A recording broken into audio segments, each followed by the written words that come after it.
দূর থেকে দেখলে মনে হবে আয়োজন চলছে কোনো বিশাল উৎসবের। হাজার হাজার মানুষের সমাগম, সারিবদ্ধভাবে বসে খাবার খাওয়া, বিশাল চুলায় একসঙ্গে রান্না হচ্ছে শত শত হাঁড়ি খাবার। কিন্তু এটি কোনো বিয়ের অনুষ্ঠান নয়। কোরবানির ঈদকে ঘিরে এমন ব্যতিক্রমী আয়োজনের সাক্ষী হয়েছে হাজারো মানুষ। কুরবানি হচ্ছে, গোশ ইডা ওডা নিচ্ছে, ওপাশে যে খাচ্ছে খাওয়ার জায়গা, মোটামুটি খুব আনন্দ উৎসবে লোকজন আছে, মেয়ে ছেলেও আছে হাজার হাজার। ফরিদপুরের সদরপুর উপজেলার আটরশিতে অবস্থিত বিশ্ব জাকের মঞ্জিল দরবার শরীফে প্রতি বছরের মতো এবারও অনুষ্ঠিত হয়েছে 3 দিনব্যাপী কোরবানির আয়োজন। ঈদের নামাজের পর শুরু হয় পশু কোরবানি, এরপর মাংস প্রস্তুত, রান্না এবং তাবারক বিতরণ। সবকিছুই চলে সুসংগঠিত ব্যবস্থাপনার মধ্য দিয়ে। প্রথম তবারকটা আমরা আমাদের জাকির ভাইরা যারা চলে যাবে ঈদের দিন তাদেরকে আপ্যায়ন করা হয়, আর দূর দূরান্ত থেকে যে সমস্ত ভাই বিরাদাররা আসে তারাও সেই তবরকে সামিল হয়।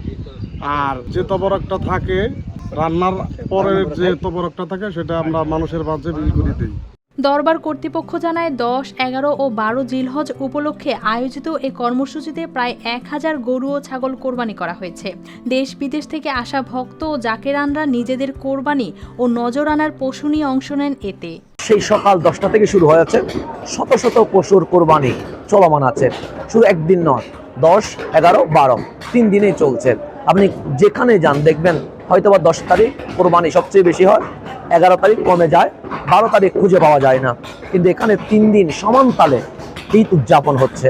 বিশাল কোরবানিশালায় নির্ধারিত নিয়মে পশু জবাই করা হয়। জিকির, দোয়া ও তাকবীর ধ্বনিতে মুখর হয়ে ওঠে পুরো প্রাঙ্গণ। কোরবানি শেষে দরবারের বড় পাকশালায় মাংস রান্না করে প্রস্তুত করা হয় তাবারক। ওলি আল্লাহদের দরবারে যে তাবারক রান্না করা হয় বা তবারক পীরের পক্ষ থেকে, ওলি আল্লাহদের পক্ষ থেকে যে তবারক দেওয়া হয়, এটা সাধারণ কোনো তবারক না, এটা অনেক মূল্যবান তবারক।